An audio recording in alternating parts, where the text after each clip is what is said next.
Hello, my name is Mayanka. I am accounts and a finance trainer from UPlex. We will cover the topic of tax deduct at source and tax collected at source. We will discuss TDS and TCS, tax deduction at source and collection of tax at source. So now we will start our video TDS and TCS. What is TDS and what is TCS? We will discuss what is TDS and what is TCS. Tax collected at source. And TDS means tax deducted at source. First, we will discuss the introduction of TDS and TCS. The TDS stand for tax deducted at source. The TDS stand for tax deducted at source. Tax deduction at source is the system. The tax deduction at source is a system which is initially introduced by the income tax department. The concept of TDS is initially introduced by the income tax department. It is one of the method or modes of collection of the tax under which certain percentage of amount is deducted by the recipient at the time of making the payment to the supplier. In case of indirect tax, a certain percentage of tax, a certain percentage of amount is deducted by the recipient at the time of making the payment to the supplier. Is that when the payment is made by the recipient of the goods or recipient of the service to the supplier of the service or supplier of the goods, then such a recipient will deduct a certain percentage of amount, and such amount will be paid by such a recipient or paid by him to the government. Such amount is paid by him to the government. It facilitates sharing of responsibility of the tax collection between the deductor and the tax administrator. This concept of TDS ensure regular inflow of tax collection to the government. This concept ensure the proper and the regular cash inflow of the tax collection to the government. Is that the TDS stand for tax collection and source, tax collected, tax deducted. TDS stand for tax deduction at source. Tax deduction at source is the system which is initially introduced by the income tax department or by the income tax act. In the case of income tax, the person who is making the amount of payment, or at the time of due, whichever is earlier, will deduct the amount of TDS, and the balance amount will be paid by him to the person. For the example, Mr. Ram, who is the employee in the organization of Mr. Shyam, and he received the amount of salary. At the end of the month, Mr. Shyam pay the amount of salary to Mr. Ram after deduction a certain percentage of tax, which is to be known as TDS, And after the deduction of such TDS, Mr. Shyam will pay the balance amount to Mr. Ram. Is that this is the concept of TDS in the Income Tax Act. This is the concept of Income Tax Act. The TDS is one of the important method or mode of the collection of tax in direct tax as well as in indirect tax. Is that in the case of direct tax means in the case of income tax or in the case of indirect taxation. The TDS is one of the important source of collection of tax under which a percentage of amount is deducted by the person and such amount is paid to the government. In the case of indirect tax, certain percentage of amount is deducted by recipient. In the case of indirect tax, a certain percentage of amount is deducted by the recipient at the time of making the payment to supplier. For the example, Mr. Ram purchase or supply such goods from Mr. Shyam. Mr. Ram purchased some goods from Mr. Shyam. At the time of payment, Mr. Shyam, at the time of payment, Mr. Ram will deduct deduct a certain percentage of amount. He will deduct a certain percentage from his total due, from his total payment.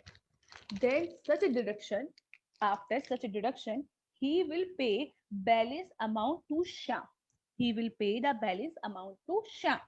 And the amount which is deducted by Mr. Ram will be deposited by him in the account of government. In the account of government. So, so at the time of making the payment, at the time of making the payment, the amount which is deducted by Mr. Ram is to be considered as TDS. Is to be considered as TDS. It facilitates sharing of responsibility of the tax collection between the deductor and tax administrator. This is the concept in which the tax is deducted by or, or reduced by the recipient and such amount is paid by the such recipient to the government. The concept of TDS ensure regular inflow of tax collection to the government. It is ensure the regular inflow of tax collection to the government. This mechanism acts as a powerful instrument to prevent tax evasion and expand the tax net as it provides for the creation of audit trail. This mechanism is a very powerful instrument which is prevent the tax evasion. It is prevent the tax evasion and it is expands the tax net. Is that on the basis of such TDS, the government can prevent the tax evasion or tax or they can prevent the tax evasions and expand the tax net. Also, with the integration of data furnished by the supplier and by the buyer on the GST portal, there exists an audit trail to ensure the harmony of tax paid by the supplier. In the case of GST, when all the returns are filed by the person, by the supplier or by the recipient, in this case, there is a proper detail of each and every invoice or each and every supply on the GST portal. And on the basis of such detail, there is a audit trail. There is a proper audit trail to ensure for the harmony of tax which is paid by the supplier. Is that on the basis of all the detail which are on the GST portal, the government can or the person can The person can check whether in the respect of all the supply, proper tax is paid by the person or not. Means this is work as a audit trail to ensure for harmony of the tax which is paid by the supplier. Section 51 of the CGST Act, Section 51. Section 51 of the CGST Act 2017 provides for deduction of tax at source in certain circumstances. Section 51 of the CGST Act 2017 provide for the deduction of TDS in the certain cases. Means in the certain situation or in the certain circumstances, there is the requirement to deduct the amount of TDS. To deduct the amount of TDS. This section specifically lists out the deductors who are mandated by the central government to deduct tax at source. This section specifically list out. This section specifically list out the deductors. This section, section 51, specifically contain a list of the deductors who are mandated by the central government to deduct the amount of tax. Who are mandated by the central government to deduct the amount of TDS. The rate of TDS and the procedure for remittance of tax deducted. The government also specified the rate of tax which is required to be deducted and the procedure for remittance of tax deduction. Is that Section 51 of the CGST Act contain the circumstances in the respect of deduction of TDS. And this section also contains the list of the deductors who are required to deduct of TDS. Who are required to deduct the TDS, and such section will also contain the rates of TDS and the procedure for remittance of tax deducted. So, Section 51 of the CGST Act contain all the provision in the respect of TDS. It is contain the rates of TDS, the persons who are required to deduct the TDS, and the procedures and the rates. On the other hand, the TCS has similarity with TDS. On the other hand, there is another concept which is to be known as TCS, tax collection at source. Tax collection at source, which is similar as TDS, but there are some few different features. Between TDS and TCS.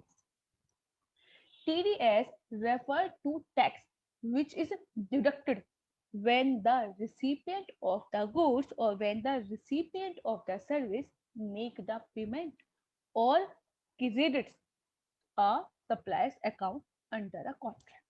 Under the TDS, the receiver of the service or the receiver of the goods is required to deduct a percentage, a amount of percentage from the payment at the time of payment or credit a supplier's account under a contract. Is that in the case of TDS, the receiver is required to deduct the amount of TDS at the time of payment or at the time of credit a supplier's account, whichever is earlier. While in the case of TCS, the tax which is collected by the electronic e-commerce operator. Electronic commerce operator means e-commerce operator. When a supplier supply some goods and services through its portal, and the payment for that supplies is collected by e-commerce operator. is that the TCS is the TCS refer to the tax.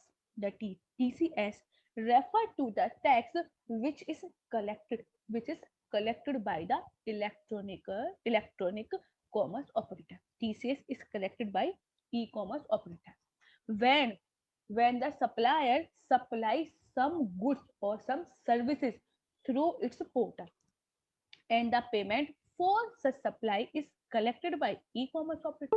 For the example, there is a Google or there is a Amazon, Flipkart. These all are the e-commerce operator.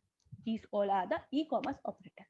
And there is a brand Zara which is using such portal for the selling of such goods. Means on the site of Amazon, there are many clothes of Amazon. There are many clothes of Zara which are available, and there are many persons purchase the Zara's clothes from the Amazon site. So the Zara is using the portal of Amazon, and in the consideration, the Zara will pay the amount of consideration in the respect of the supply. So in this case, the amount of TCS will be collected. In this case, the amount of TCS will be collected by the such Amazon. Means the TCS is a tax which will be collected by the electronical e-commerce, means by the Amazon, where supplier means Jara supplies some goods or services through its portal, and the payment for that supplies is collected by e-commerce operator. Means such payment will be collected by the e-commerce operator. If there is any sale of any goods of Zara, then the Amazon will receive the amount of such payment from the customer. Section 52 of the CGST Act. Section 52. Section 51 is for TDS, and Section 52 of the CGST Act provides for the collection of tax at source in certain circumstances. Is that Section 52 of the CGST Act contains the provision in the respect of collection of tax, in the respect of collection of tax at source in the certain circumstances.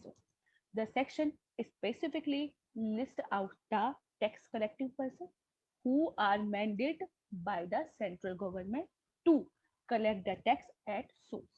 Section 52 contains the list of those persons who will collect the amount of TCS and who are mandated by the central government to collect the amount of TCS, who will collect the amount of TCS.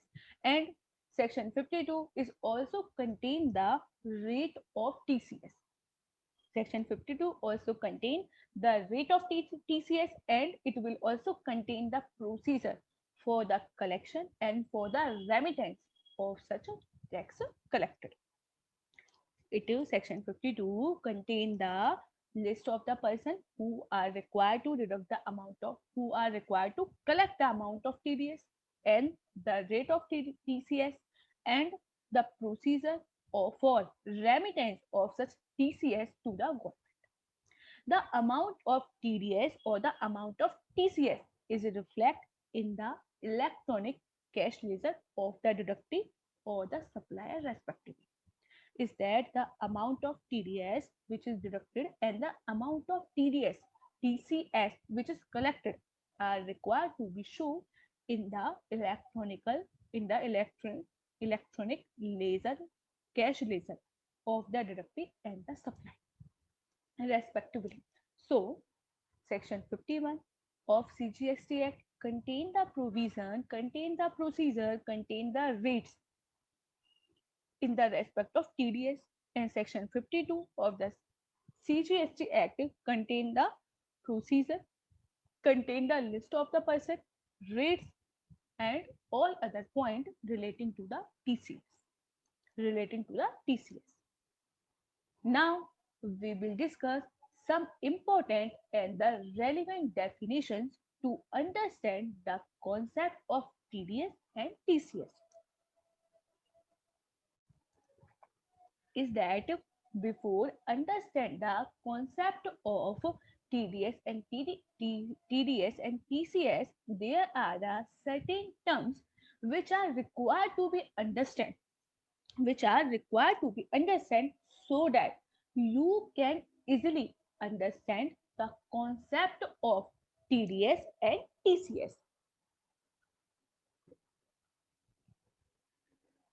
Number one, local authority.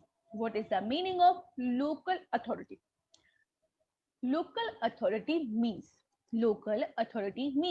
a panchayat as defined in clause D of Article 243 of the Constitution.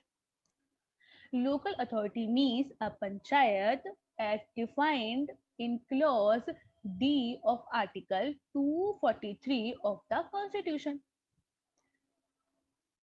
Local authority means a municipality. Local authority means a municipality which is defined in clause E, of Article 243p of the Constitution. Municipality. It is also include municipality. Number 3, a municipal committee. A municipal committee. A Jila Panchayat. Jila Parishad. A district board or any other authority which is legally entitled to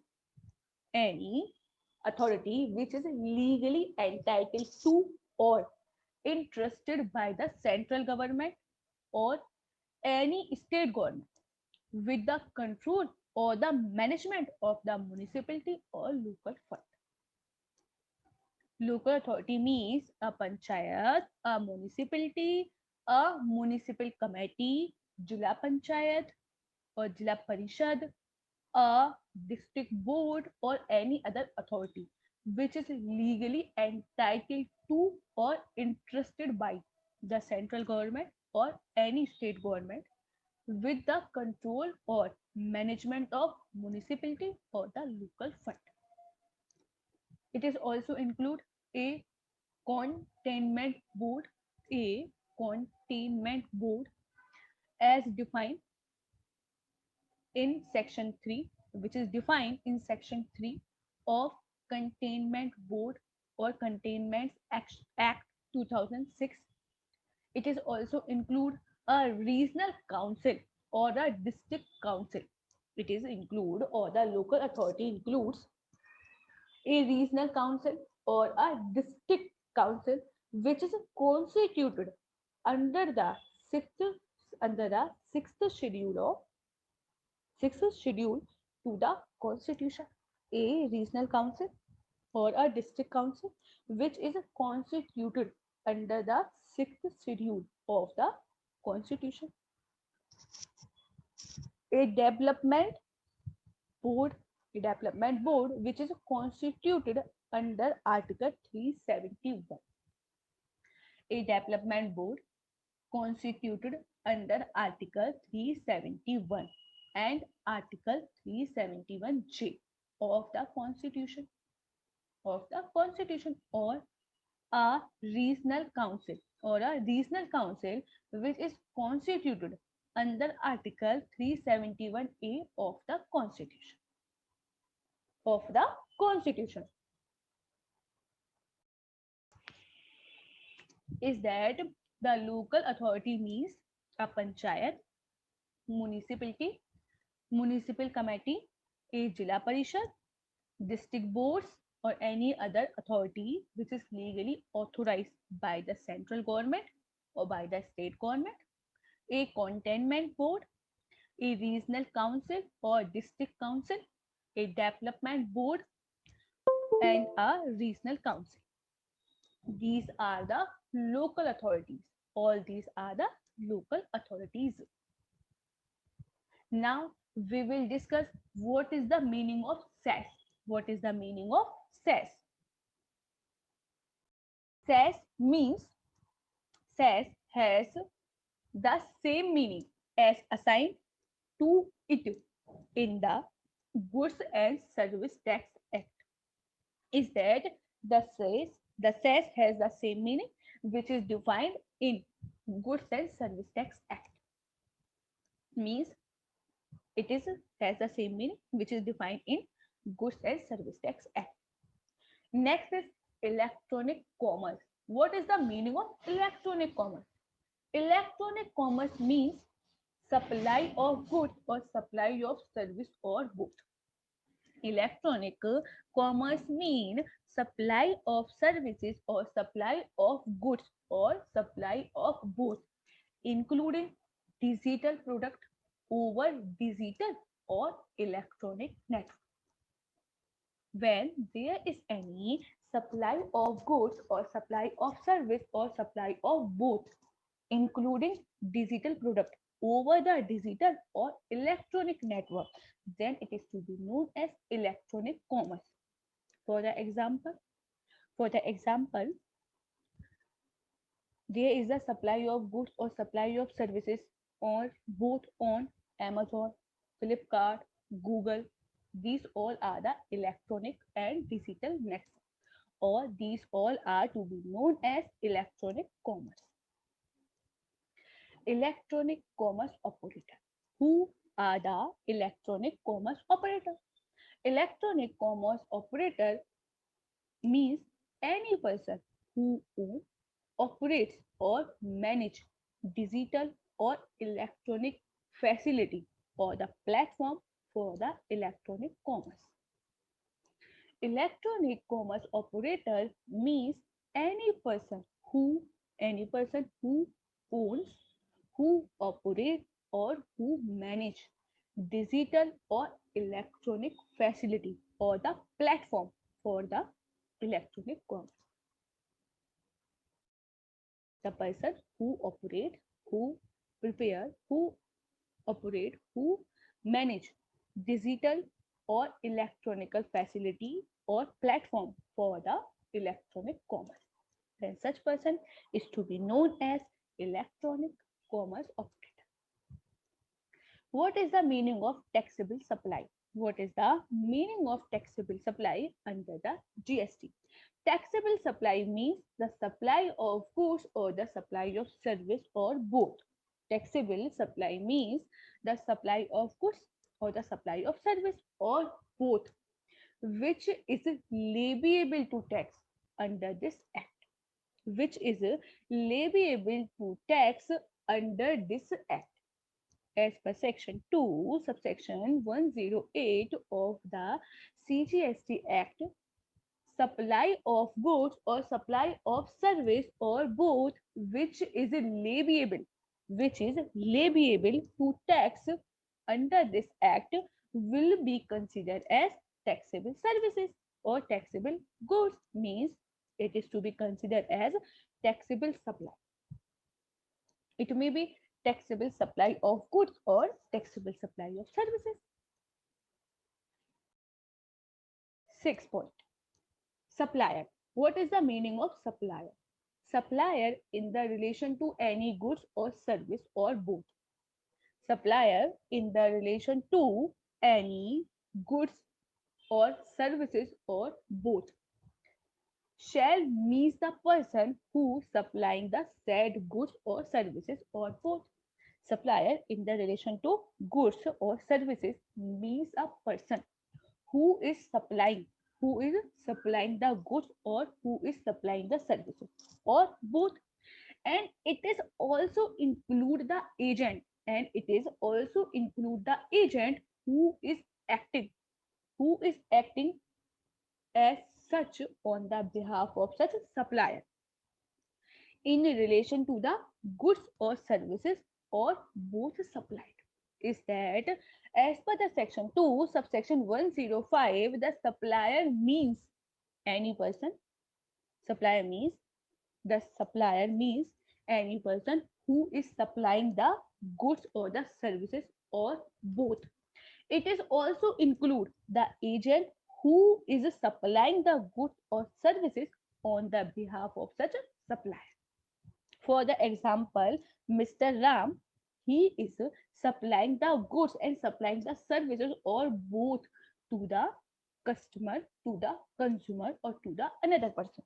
Then Mr. Ram will be considered the supplier and Mr. Ram appoint Mr. Shyam as an agent who is also supplying the goods and services on the behalf of Ram. Then Mr. Shyam will also be considered as supplier. Mr. Shyam will also be considered as supplier. So this is the definition of supplier. Now we will discuss the tax deduction at source. Now we will discuss what is TDS under GST. Is that now we will discuss section 51. Now we will discuss section 51 of CGST Act. Section 51 of CGST Act. Under the GST, Section 51 of the CGST Act 2017 prescribes the authority and the procedure for tax deduction at source. Under Section 51 of the CGST Act 2017 define the authority and procedure. It is defined the authority and the procedure. Define the authority and the procedure for the TDS, for the tax deduction at source. The TDS provision empower the central government. The TDS provision empower the central government to make it mandatory for the following person to deduct tax at source from the payment which is made to the supplier of taxable goods or taxable services or both. The TDS provision empower the central government to make it mandatory for the following person who will deduct the amount of TDS when who will deduct the amount of TDS from the payment which is made to the taxable which is made to the supplier of taxable goods or taxable supply or both. Is that it is contained the following person as per the TDS provision, the following person are required to deduct the amount of TDS.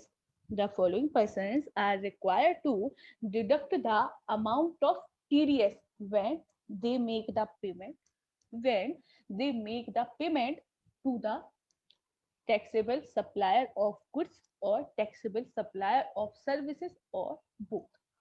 Number one, central and state government department or establishment. Central government or the state government department or establishment. Number two, local authority. Number two, local authority. Number three, governmental agency. Number three, governmental agency. And number four, notified person or the category of person. The central government, state government department and the establishment, local authority, government agencies and the notified person or the category of the person, these are the those person who will deduct the amount of TDS. These are the those person who will deduct the amount of TDS when they make the payment to the supplier, when they make the payment to the supplier of taxable goods or taxable services. Instead, they will deduct the amount of TDS from the payment which is made by them to the taxable supplier of goods or taxable supplier of services or both. So these are the persons, central government or state government department or establishment, local authority, governmental agency, notified persons and category of persons.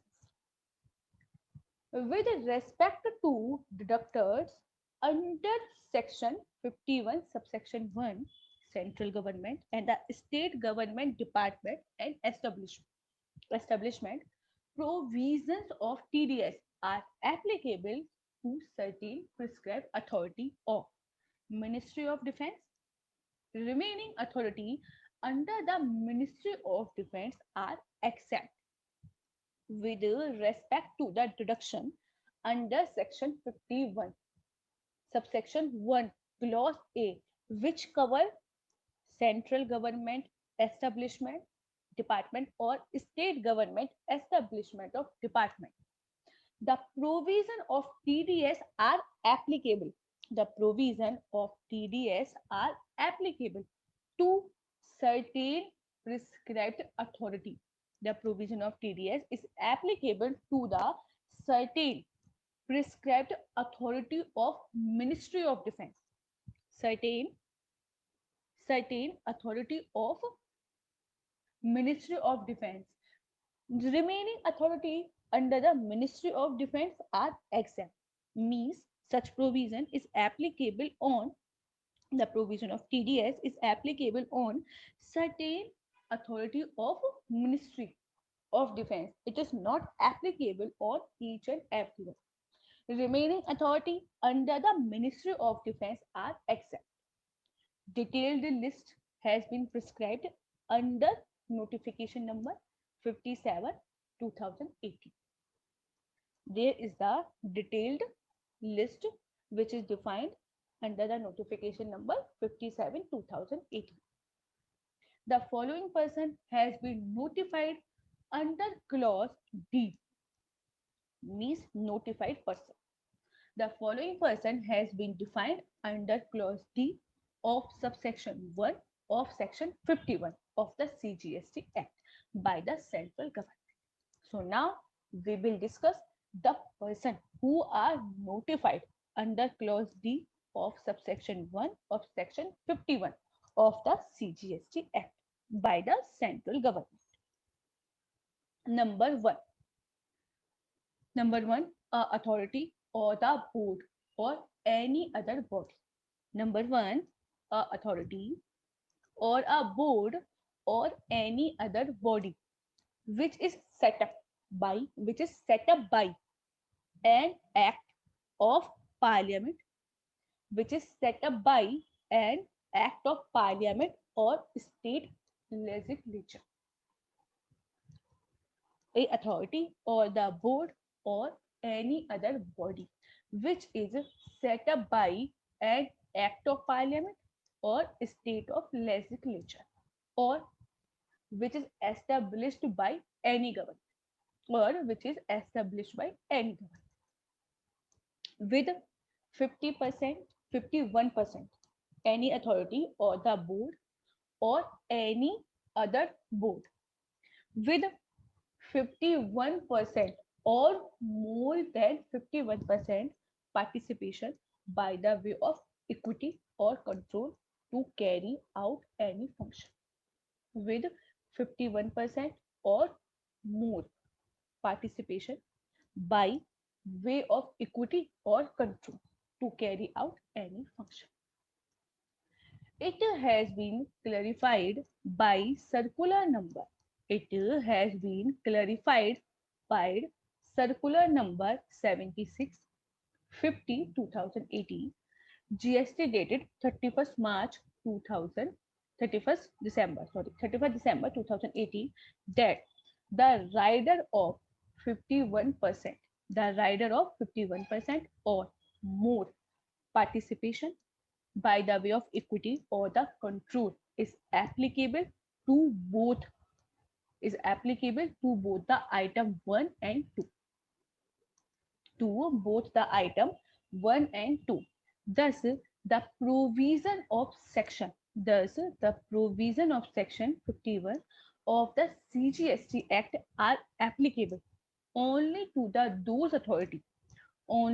such authority or to the board or to the other body which is set up by the act of parliament or a state legislature or established by any government in which 51% or more participation by the way of equity or control in control is with the government is that the notified person includes any authority or board or any other body which is set up by the act which is set up by the act of parliament or state legislature or which is established by the any government with the with 50% or more than 50%, sorry, with a 51% or more than 51% participation by the way of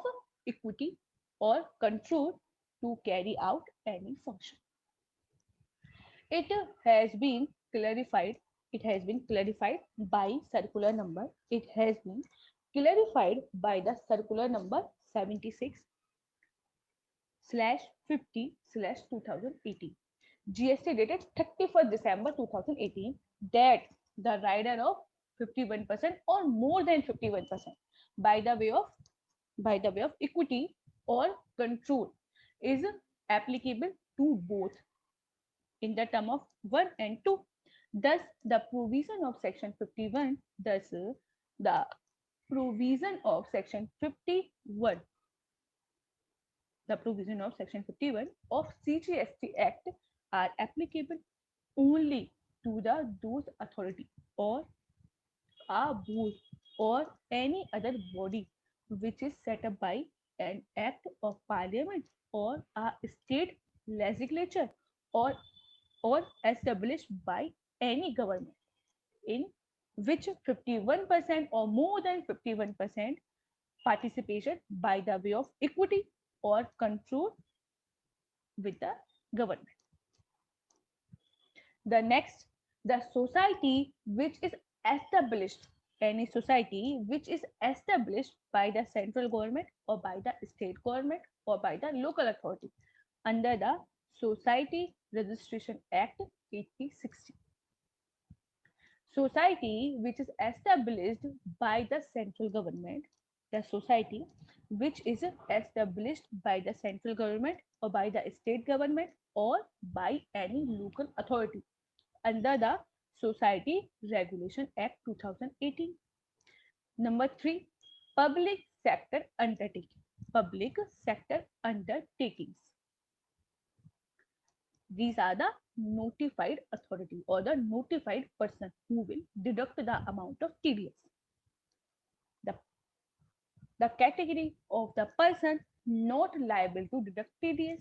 Now we will discuss the category of the person who not liable to deduct the amount of TDS.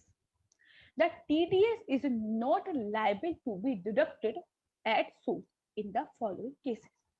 There are some cases when the TDS is not required to be deducted. There are the following cases.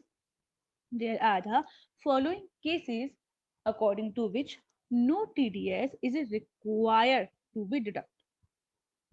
No TDS is required to be deducted. Number one, when goods and or services are supplied from a public sector undertaking to the another public undertaking, whether or not a distinct person. If there is any supply of goods or supply of services or both, when there is the supply of goods or supply of services or both are supplied from a PSU, means public sector undertaking, to another PSU, whether they are distinct person or not, there is no requirement to deduct the amount of TDS. If there is any supply by one PSU to another PSU, then there is no need to deduct the amount of TDS. Number 2, when supply of goods or supply of services or both, when there is a supply of goods or supply of services or both takes place between one person to another person, when there is any supply of goods or supply of services or both take place between one person to another person, which are specified in clause A, B, C, and D of section 51. Central government, state government establishment, or notarized person, authorized person, and state government, central government. These are the person who are the specified in clause A, B, C, and D of CGST Act. Is that if there is any supply of goods or supply of services which is made between one person to another person, which are specified in clause A, B, and C, which are specified in clause A, clause B, and clause C of section 51, subsection 1 of CGST Act, then there is no need to deduct the amount of TDS. Then there is no need to deduct the amount of TDS. Deductee, deductee, the deductee are the supplier. The deductee are the supplier whose total value of supply of taxable goods or taxable services or both under a contract exceed 2,50,000 exclusive of tax or cess as per the invoice. Means the deductee are the supplier. The deductee are the those suppliers. The deductee are the those supplier whose total value of supply. The deductee are the those supplier whose total value of the supply of taxable goods or taxable services or both under a contract exceed 2,50,000, which is excluding of tax cess as per the invoice. Means if the as per the invoice the value of supply of service or supply of goods or both under a contract exceed 2,50,000, then such supplier is considered as deductive and the TDS is required to be deducted. The TDS is required to be deducted. What is the rate of deduction? What is the rate of deduction of TDS? Now we will discuss the rate of deduction of TDS as per section 51 of CGST Act. The tax would be deducted. The tax would be deducted at the rate 1% under the CGST Act of the payment which is made to the supplier. Means the tax would be required to be deducted at the rate 1% under the CGST Act when the payment is made by the person to the supplier of the taxable goods or taxable services where the total value of the supply exceed 2,50,000 rupees.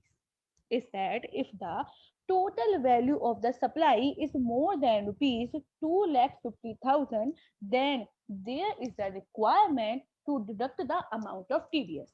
There is a requirement to deduct the amount of TDS.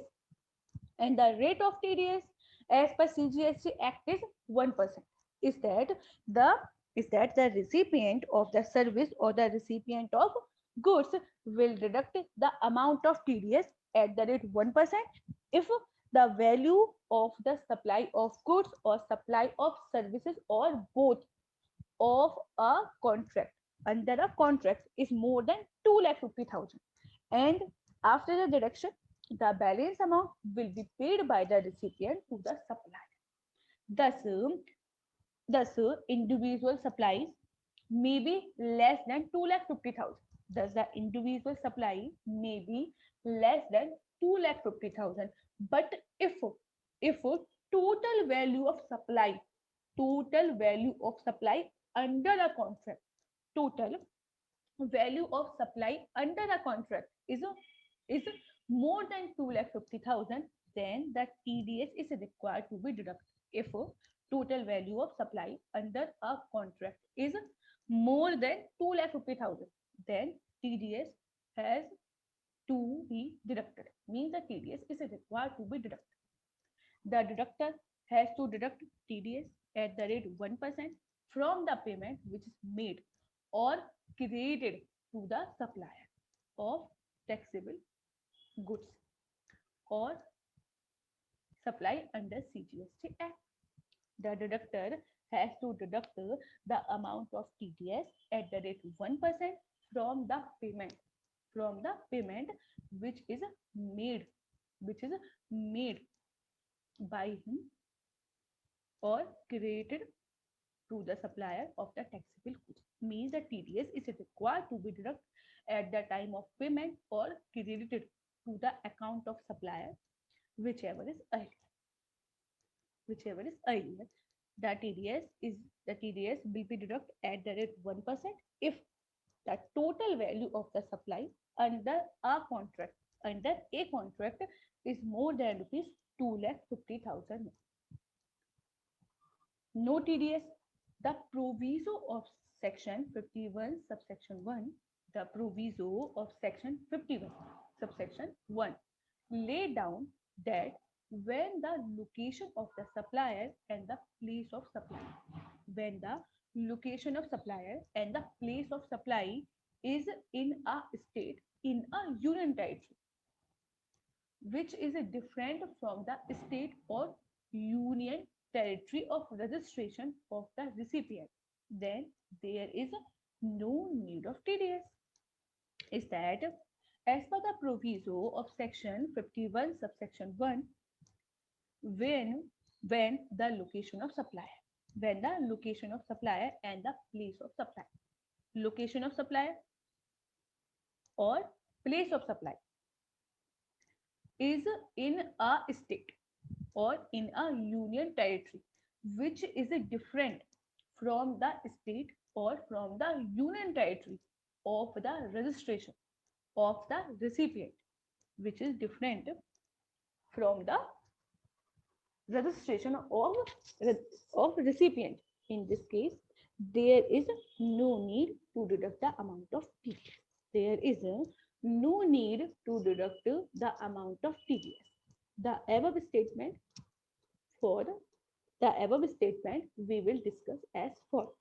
Number 1, supplier, place of supply and the recipient are in the same state.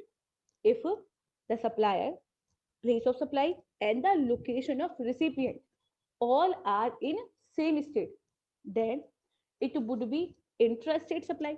It would be intrastate supply because when supplier, location of supplier, place of supply and location of recipient are in the same state, then it will be interstate supply, and TDS is required to be deducted. The TDS is required to be deducted. It would be possible for the supplier to take credit of TDS in electronical cash ledger. It would be possible. It would be possible to the supplier. Is that the supplier can take the credit of TDS, which is deducted by the recipient. He can take the credit of such TDS, which is deducted by the recipient in his cash ledger account. Means by the cash ledger account, he can take the credit of TDS, which is deducted by the recipient.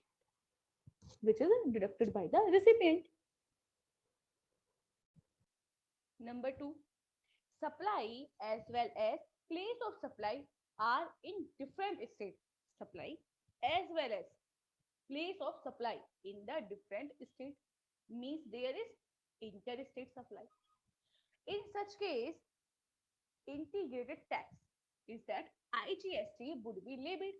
Is that when the supplier, location of supplier or the place of supply are in the different states, so there is the interstate supply. In this case, the IGST will be applicable or the IGST will be levied. So the TDS is required to be deducted. The TDS is required to be deducted, and it would be possible for the supplier to take the credit of such TDS in his electronic cash ledger. In the case of interstate supply, the TDS is required to be deducted and the supplier is eligible to take the credit of such TDS which is deducted by recipient is that he can take the credit. Number 3, supplier as well as the place of supply in state A and the location of recipient in state B. Number 3, the supply would be the supplier as well as place of supply are in state A and the location of recipient in state B. Thus, the supply would be intrastate supply because the location of supply and the place of supply both are in intrastate. Sorry, both are in within the state in state A. So in this case, it will be considered as intrastate supply and CGST and SGST will be applicable or CGST and SGST would be levied on such transaction. In such case, the TDS will also be in this case, the transfer of TDS is that central tax and the state tax of state B to the cash ledger account of the supplier would be difficult. So in this case, TDS would not be deducted. When the supply would be intrastate,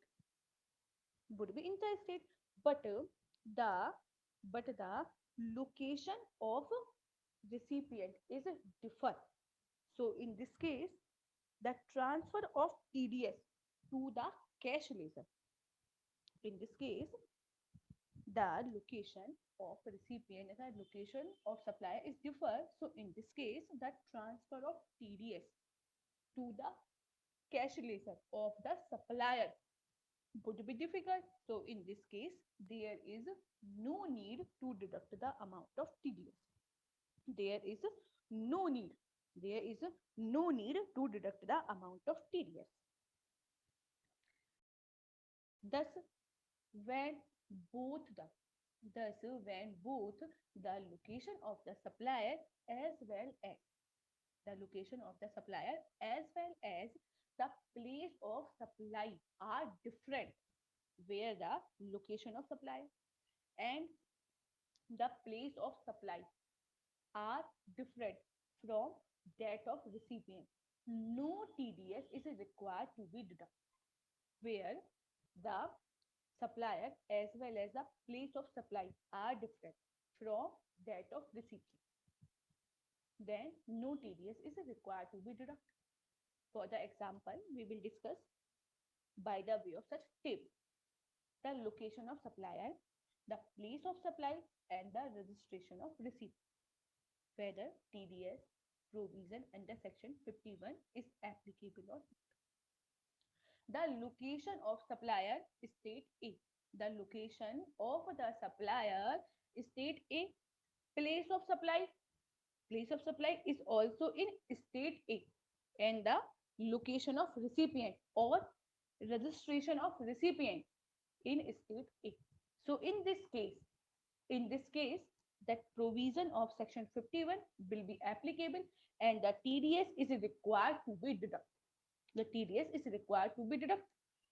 Location of supplier is state A, place of supply is state B, but the location of recipient or the registration of recipient in state B. The registration of recipient state B, then no TDS is required to be deducted. If the location of the recipient or the registration of recipient is different from supplier location or the place of supply, then no TDS is required to be deducted. So in this case, the location of the recipient is state B. So no need to deduct the TDS. In third case, location of supplier, state A. Location of the supplier, state A. Place of supply, state B. Location of supplier, state A. Place of supply, state B. Registration of recipient, state B. State B. So in this case, the provision of TDS will be applicable because the registration of recipient and the place of supply is the same. So the provision is applicable. Fourth, the location of supplier is Union Territory 1. The place of supply is also Union Territory 1 and the registration of recipient is also Union Territory of 1. So in this case, the provision of TDS will be applicable. In next case, the location of supplier is Union Territory 1. The place of supply in UT2 and the registration of recipient is also UT2. Then the provision of section 51 will be applicable. Then the TDS is required to be deducted. In the last case, location of supplier UT1. The location of the supplier is UT1. Place of supply UT1 and the registration of the recipient is a UT2, which is differ. So in this case, the TDS under section 51 will not be applicable. In this case, section 51 will not be applicable. So on the basis of such a table, we have understood if the registration of the recipient is different, then the provision of TDS will not be applicable.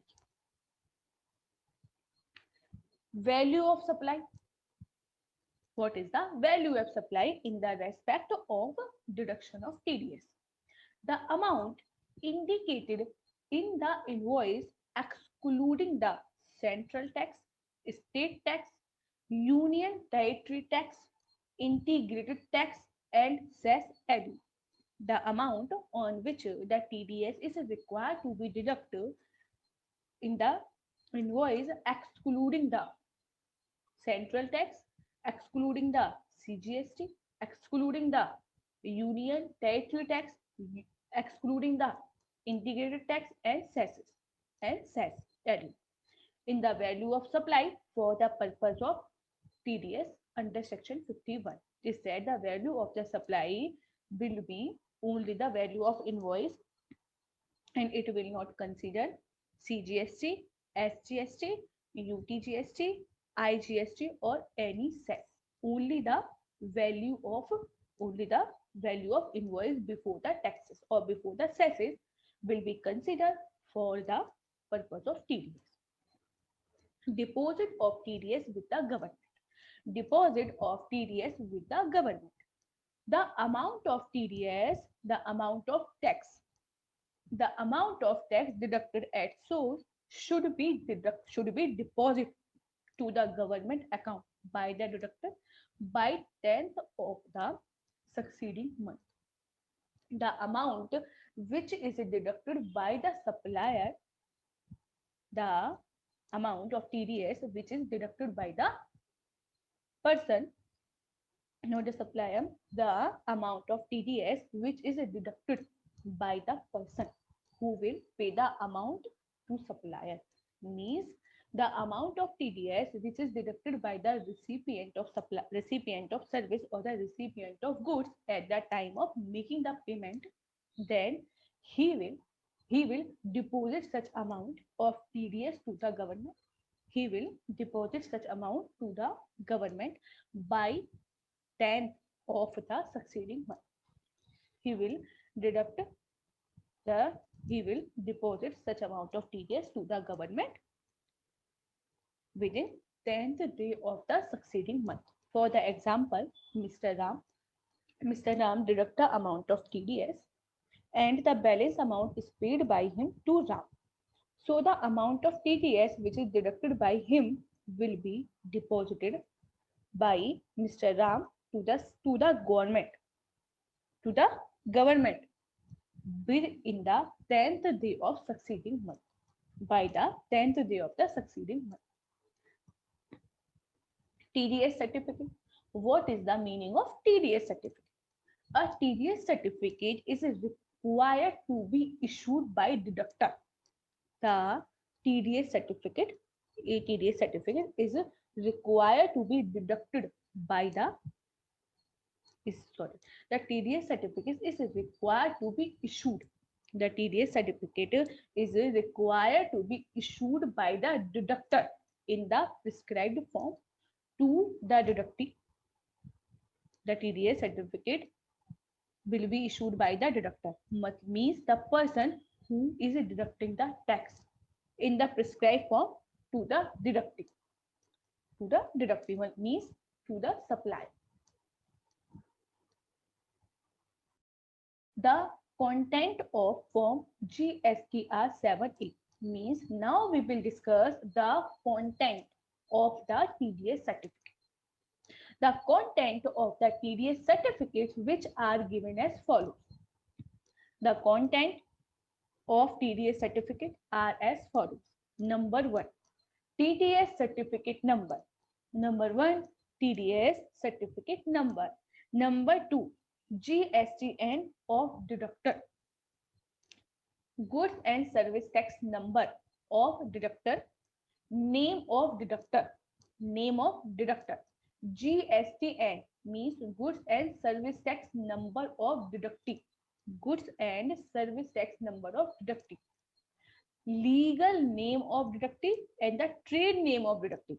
Legal name of the deductee, trade name of the deductee. Tax period in which tax deducted and accounted for in GSTR 7. Tax period in which tax deducted and accounted for in GSTR 7. Details of supplies. Detail of supplies and amount of tax deducted and the amount of tax deducted. These are the contexts. These are the points which are required to be in the TDS certificate. TDS certificate number, GST number of deductor, name of deductor, GSTN of deductee, legal name of deductee, trade name of deductee. Tax period in which tax deducted and accounted for in GSTR 7. Details of supplies and amount of tax which is deducted.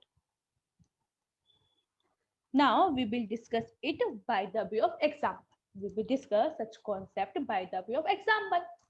The Municipal Corporation of Chennai, deducts CGST at source at the rate 1%. Municipal Corporation of Chennai deduct the amount of TDS at 1% from the payment which is to be made to the notified supplier on 4th June. The amount of TDS is deducted by the municipal corporation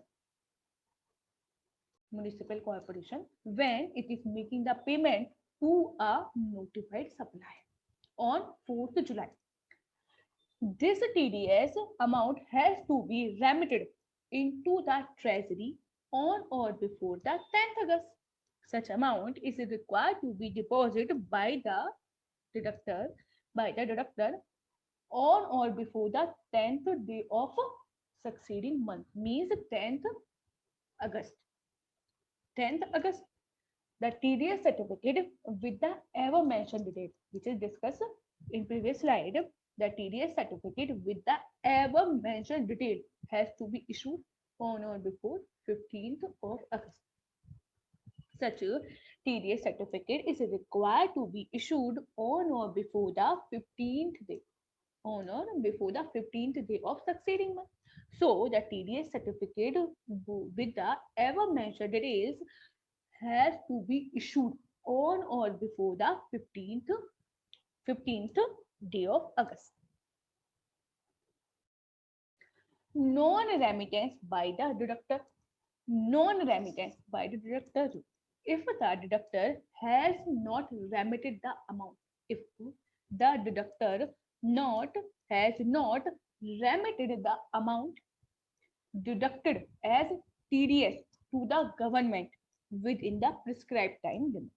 If the deductor has not remitted, if the deductor has not remitted the amount which is deducted as TDS to the government within the prescribed time or within the prescribed time limit, then he is liable to pay penal interest. He will be liable to pay the amount of interest under section 50 in addition to the amount of TDS. If the deductor has not remitted, is that as per the provision of TDS, the amount of TDS is required to be deposited by the deductor to the government till on or before 10th day of succeeding month. If the deductor has not remitted or the deductor has not deposited such amount of TDS to the government within the stipulated time period or within the prescribed time period, then he shall be liable to pay the amount of interest. He shall be liable to pay the amount of interest under section 50. He shall be liable to pay the amount of interest under section 50 in addition to the amount of tax deducted. In addition to the amount of tax deducted, he will be liable to pay the amount of interest with the amount of TDS. If he has not remitted the amount of TDS which is deducted by him to the government within the specific time period. Reflection of amount of TDS. Reflection, how to reflect the amount of TDS which is deducted. The amount of TDS or the amount of tax deducted is reflected in electronic cash ledger of deducted. The amount of TDS which is deducted by the deductor is reflected in the electronic cash ledger of deducting. It is reflected into the cash ledger, electronic cash ledger of the deducting. Return filed by the deductor under section 39 subsection 3. Return which is filed by the deductor under section 39 subsection 3 means when the deductor filed the return under section 39 subsection 3 is that GSTR 7, then it will be reflect in the electronic cash ledger of such deductee. The deductee can claim the amount of TDS in his electronic cash ledger. The deductee can claim the amount of TDS in his electronic ledger. This provision enables the government to cross-check. On the basis of this provision, the government can cross-check whether the amount deducted by the deductor is correct, whether the amount is which is deducted by the deductor is correct, and that there is no mismatch between the amount which is reflected in the electronic cash ledger and the amount which is shown in the return which is filed by the deductor. On the basis of such provision, the government can cross verify. The government can cross verify that the amount which is deducted by the government, which is deducted by the deductor is correct, and that there is no misstatement or mismatch between the amount which is reflect in electronic cash ledger and the amount which is shown in the return which is filed by the deductor. On the basis of such, the government can cross verify the amounts. This is similar to existing practice. This is similar to the existing printing. existing practice in income tax, which is relating to e-tax return, which is filed by the deductor. And the 26AS is a statement which is showing that TDS, which is remitted in the respect of transaction by the deductee. Is that it is just like the process which are followed in the income tax, because in the case of income tax, the TDS the TDS return which is filed by the deductee and the form 26AS which is available on the basis of this in the basis of this the government can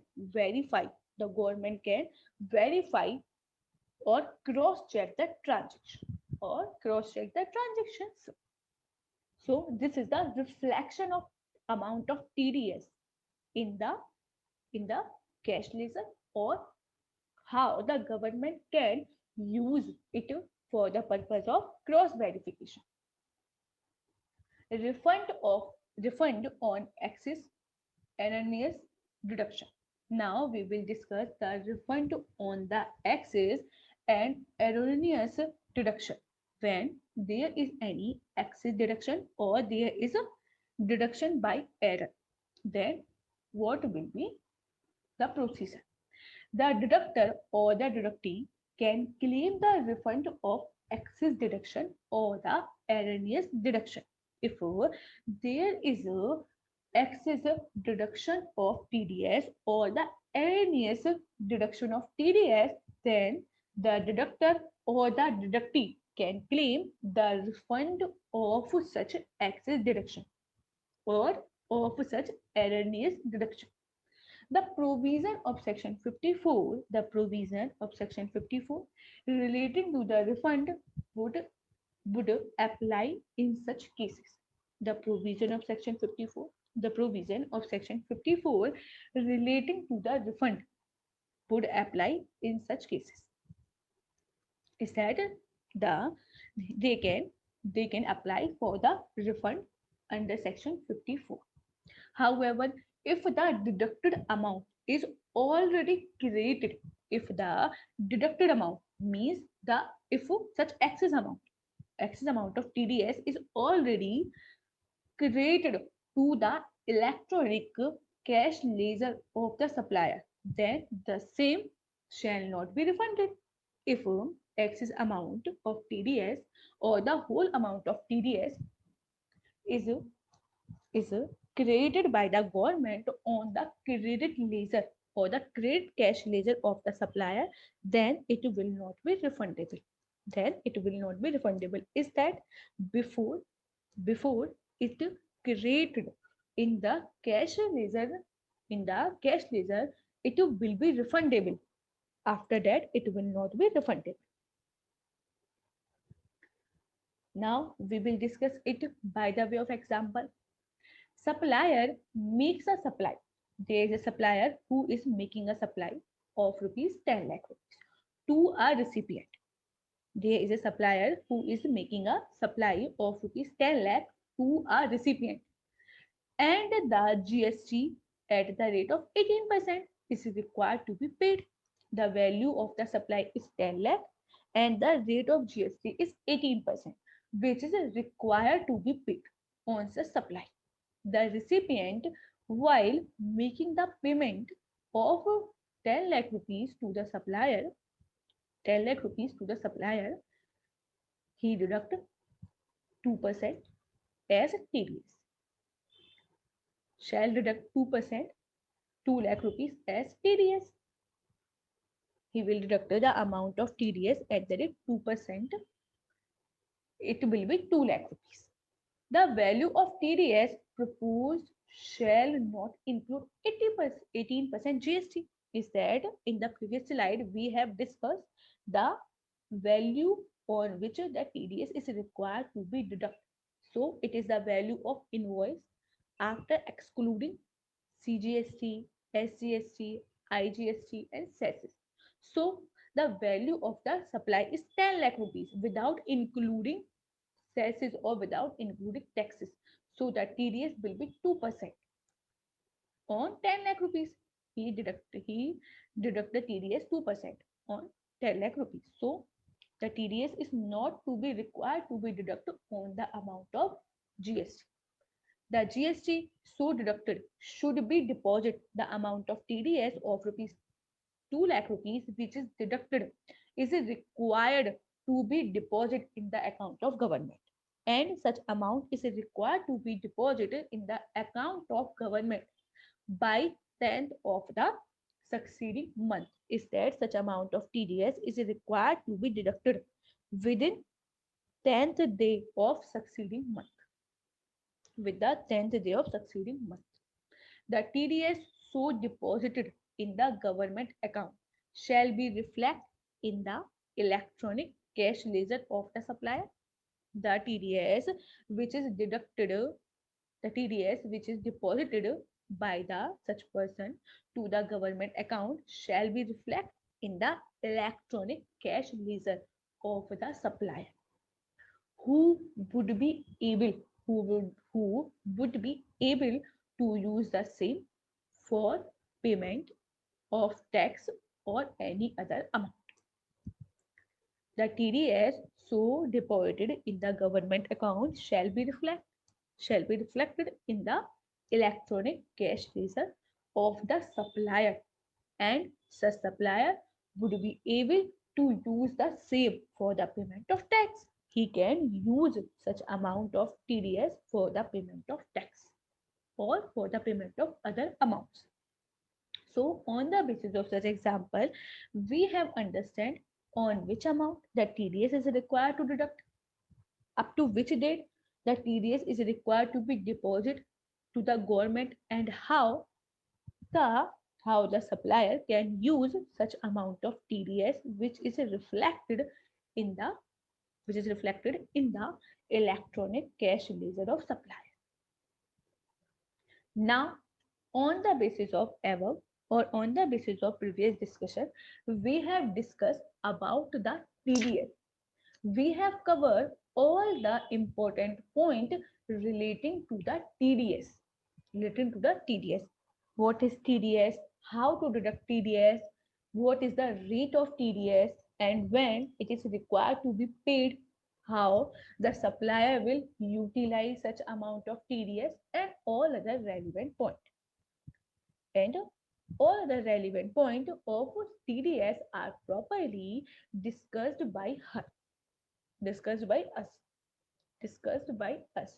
So now we will start the provision of TCS. Now we will discuss the TCS, collection of tax at source. Section 52. Now we will discuss section 52, collection of tax at source, TCS.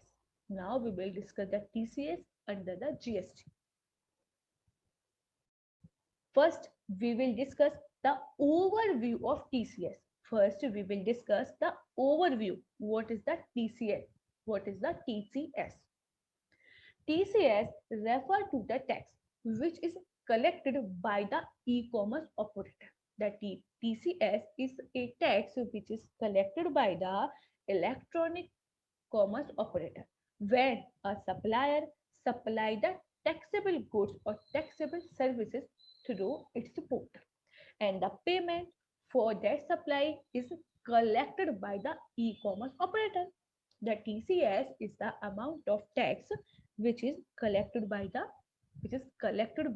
e-commerce operator when the supplier supply the taxable goods or taxable services through its portal, and the payment for that supply is collected and the payment for the that supply is collected by the e-commerce operator.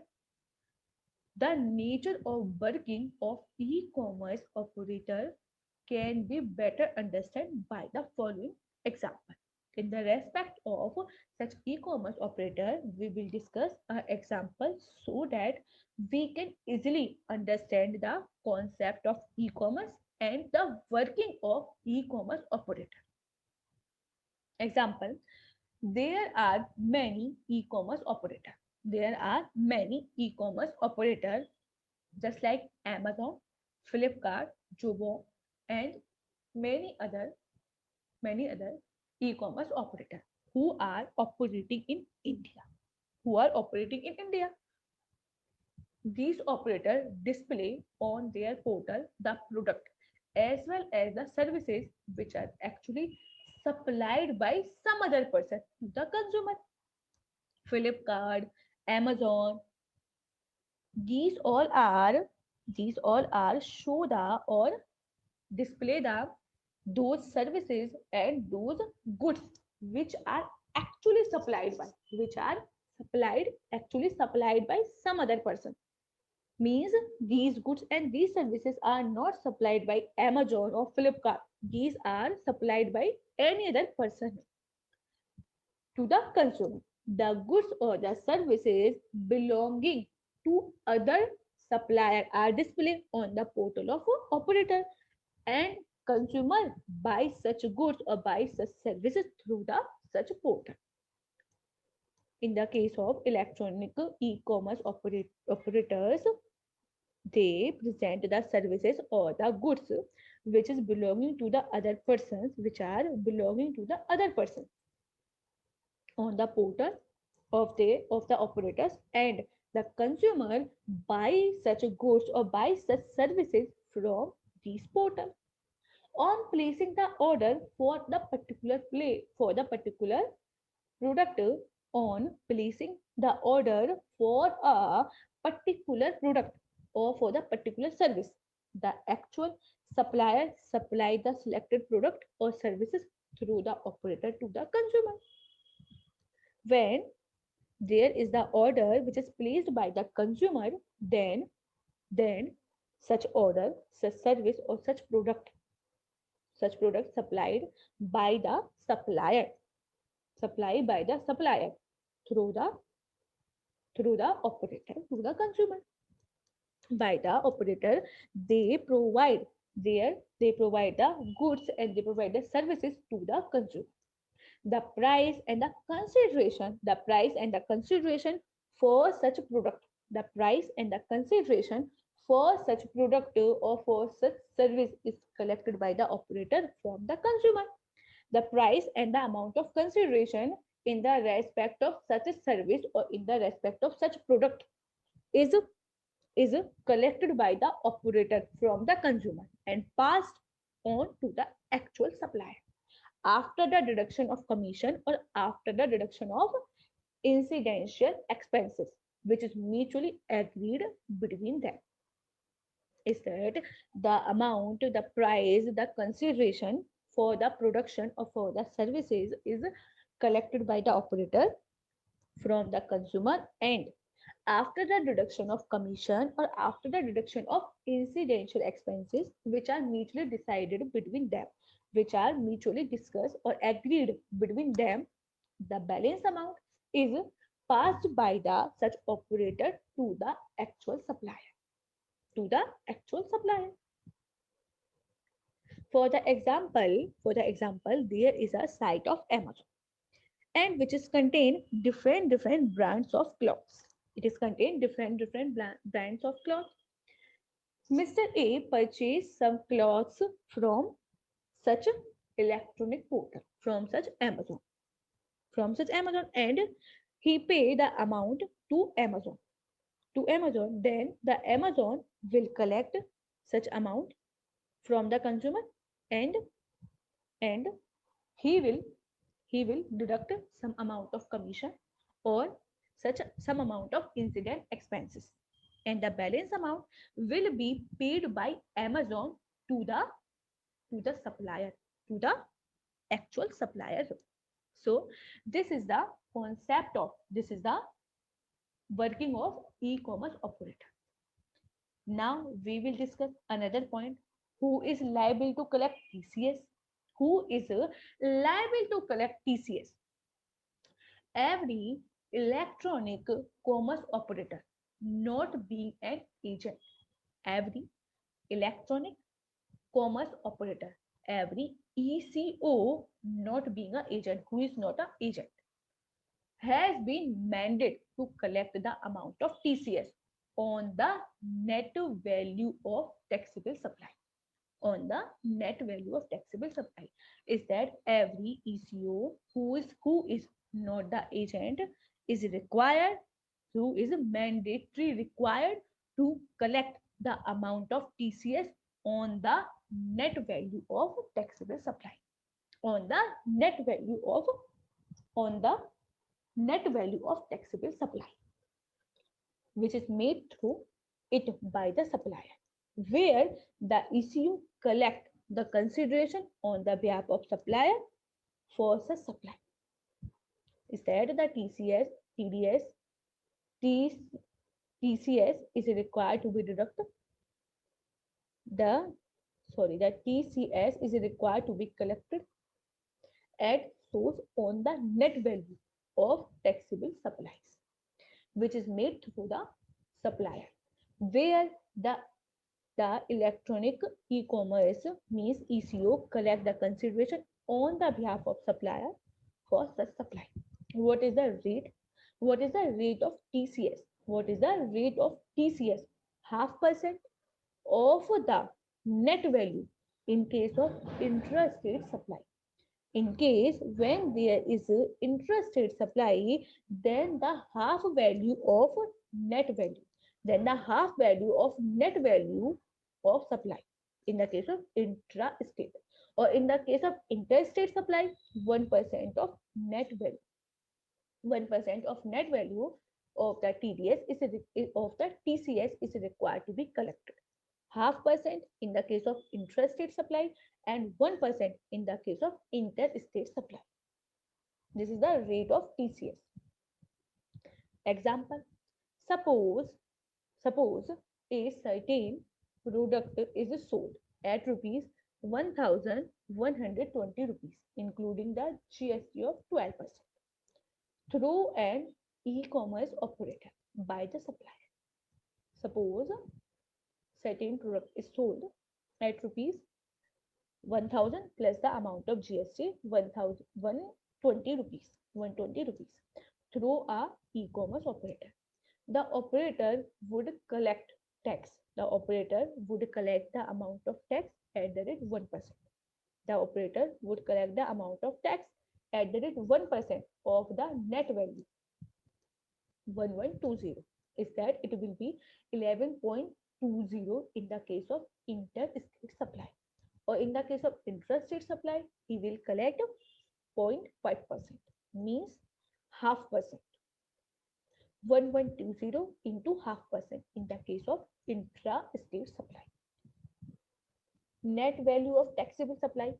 What is the meaning of net value of taxable supply? The net value of taxable supply means aggregate value of taxable supply of goods or services. Aggregate value of taxable supply of goods or services minus taxable supply which is returned to suppliers, minus return, if any, taxable supply which is returned to suppliers, other than notified services under section 9 subsection 5 by all registered persons through the operator. Is that the net value of the taxable supply is equal to aggregate value of taxable supplies, aggregate value of taxable supplies of goods or services, and if there is any return to supplier then it will be deducted. Other than notified service under section 9 subsection 5 by all registered person through the operator. This is the value of taxable supply. Currently, the services which are notified under section 5 subsection 5 of the CGST Act by the notification number 17/2017 CTR dated 28th June 2017 are given as below. There are some services which are notified under section 9 subsection 5 of CGST Act. Number 1, service by the way of transportation of passenger. Service by the way of transportation of passenger by a radio taxi, motor cab, maxi cab, or motorcycle. The service by the way of transportation of passenger by the radio taxi, by motor cab, by maxi cab, and motorcycle. Number two, service by the way of providing. Service by the way of providing accommodation in a hotel, inns, guest house, clubs, compos composite or other commercial places meant for residential or lodging purpose, except where the person supplying such service through electronic e-commerce operator is liable for the registration under subsection 1 of section 22 of the CGST Act. It means registration. Service by the way of providing accommodation in any hotel, in any guest house, in the clubs, campsite, or other commercial places meant for the residential or lodging purpose, except where the person supplying such a service through electronic e-commerce operator is liable to be registered under subsection 1 of section 22 of CGST Act. The next, service by the way of housekeeping. Service by the way of housekeeping, such as plumbing, carpentering, etc., except where the person supplying such service through electronic e-commerce is liable for the registration under subsection 1 of section 22 of the CGST Act. Is that if there is any service which is provided by the way of housekeeping services, plumbing services, carpentering services, etc., will be exempt or will not be liable for TCS, except where the the person who is supplying such services through electronic commerce operator is liable for registration under subsection 1 of section 22 of the CGST Act. Further, the power conferred on the e-commerce operator to collect the amount of TCS is without prejudice to other mode of recovery from operator. Is that the e-commerce operator ECO will collect the amount of TCS is without prejudice to the of other modes of recovery from the operator. The powers of e-commerce operator is restricted. The power of e-commerce operator is restricted only to the extent of tax collection at source under circumstances which is specified therein and nothing more. The power of e-commerce operator is restricted only to the extent of tax collection at source means the ECO is only collect the amount of TCS under circumstances which is specified above. Otherwise, it will not do anything. There is no another power on of ECO. They will collect only the amount of TCS. That's it. Deposit of TCS by ECO to government. Deposit of TCS. The TCS amount which is collected by the ECO has to be deposited or has to be remitted to the government treasury within the 10th day after the end of the month in which collection was made. Is that the amount of TCS which is collected by the any of the e-commerce operator. Such amount of TCS is required to be deposited by the e-commerce to the government within the 10th day, within the 10 days after the end of month in which the collection was made. Means such amount is required to be deposited within the 10th day after the end of the month. For the example, if the TCS has collected in the month of July, then such amount is required to be remitted. Such amount is required to be deposited into the government treasury account on or before 10th August. On or before the 10th August, such amount is required to be deposited. Example. Now we will discuss it by the example. Mr. X. Mr. X is a supplier who is selling his own product through the website which is hosted by him. Example, Mr. X is a supplier who selling his own product through a website which is hosted by him. Does he fall under the definition of electronic e-commerce operator? Whether he is required to collect TCS on the such supplies. As per the definition of section 2, subsection 44 and section 2, subsection 45 of the CGST Act, Mr. X will come within the definition of ECO.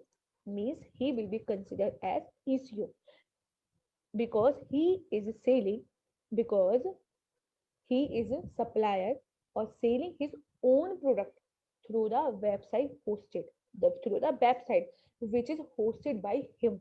So he will be considered as ECO. However, according to the section 52 of the CGST Act, TCS is required to be collected. The TCS is required to be collected on the net value of taxable supply. The TCS is required to be collected on the net value of taxable supply which is made